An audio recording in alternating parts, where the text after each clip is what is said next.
ছিলাম, আছি, ভবিষ্যতে ব্রাহ্মণবাড়িয়াতেই থাকবো।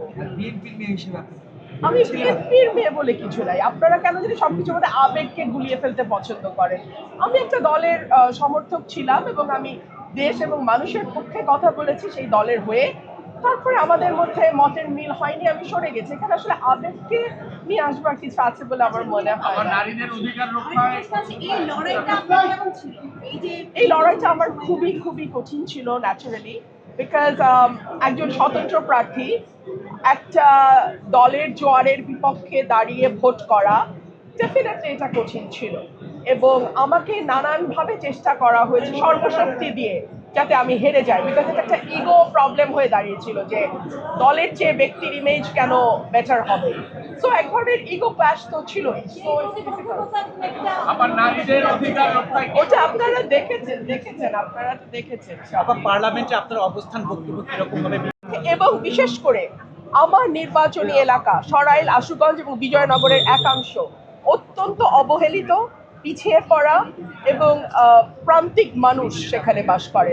তাদের ভাগ্য এবং জীবন মান উন্নয়নে আমি সর্বাত্মকভাবে কাজ করব। আপা, এবার নির্বাচনে নারীদের পার্টিসিপেশন একেবারেই কম ছিল, সেই জায়গা থেকে নির্বাচিত হয়েছে হাতে গোনা কয়েকজন। নারীদের নিয়ে আপনাদের ভূমিকাটা কেমন থাকবে, নারী অধিকার নিয়ে? নারীদের এটা তো আপনাদের উচিত বড় বড় দলের বড় বড় নেতাদের প্রশ্ন করা যে ওনারা কেন 0%, 3% এরকম করে নমিনেশন দেন। এই প্রশ্নটা বরং তাদেরকে করেন। আবার শপথ কি দুইটা নিয়েছেন? শপথ একটা নিয়েছি। সরব ছিলেন, সংসদকে কার্যকর একমাত্র আপনিই রেখেছিলেন। এবারের সংসদেও আপনি একরকম বলা যায় যে বিরোধী দলের ভূমিকায় থাকবেন কিনা? আসলে আমার অবস্থান সবসময় দেশের পক্ষে, দেশের মানুষের পক্ষে, সার্বিকভাবে বাংলাদেশের পক্ষে। সো আমার অবস্থান আগেও তাই ছিল, এখনো তাই থাকবে। এটা কার পক্ষে যাবে কার বিপক্ষে যাবে সেটা আমি জানি না। আমি আমার দায়িত্ব এবং কর্তব্য যেটা সেটাই আমি পালন করব। এই সংসদকে আপনি আসলে কিভাবে দেখতে চান? যেহেতু অনেক বছর পরে একটি সংসদে আপনারা কার্যকর একটি সংসদ পেতে যাচ্ছেন, বিগত 3টি নির্বাচনে আপনারা দুটি নির্বাচন নিয়েছিলেন, 3টি নির্বাচনকে আপনারা বলছেন একতরফা এবং আমি দামি নির্বাচনে গিয়ে বলেছিলেন এবং আজকে একটি নিরপেক্ষ সুষ্ঠু অবাধ নির্বাচন, গ্রহণযোগ্য নির্বাচন সবাই বলছে, সেই নির্বাচনটা কিভাবে দেখছেন? সে আসলে দেখুন, আগের 3টি নির্বাচনে বিএনপির উপস্থিতি ছিল না, সে কারণেই সেই সংসদটিকে অনেক সময় বলা হতো একতরফা সংসদ। এই নির্বাচনে আওয়ামী লীগের উপস্থিতি নাই। সো সেই দিক থেকে দেখতে গেলে বাংলাদেশের মিনিমাম 30% মানুষের রিপ্রেজেন্টেশন নাই। সো আমি তো আসলে খুব বেশি পার্থক্য দেখতে পাচ্ছি না।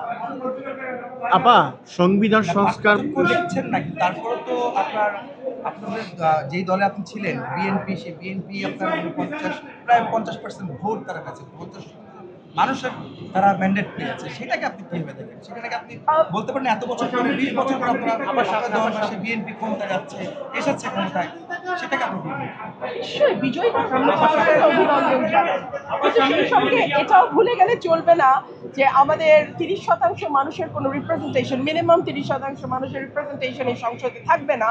সেটাও আমাদের মাথায় রেখেই সংসদটাতে বসতে হবে, চলতে হবে। আপা, সংবিধান সংশোধনের সুযোগ আছে যেতে পারে?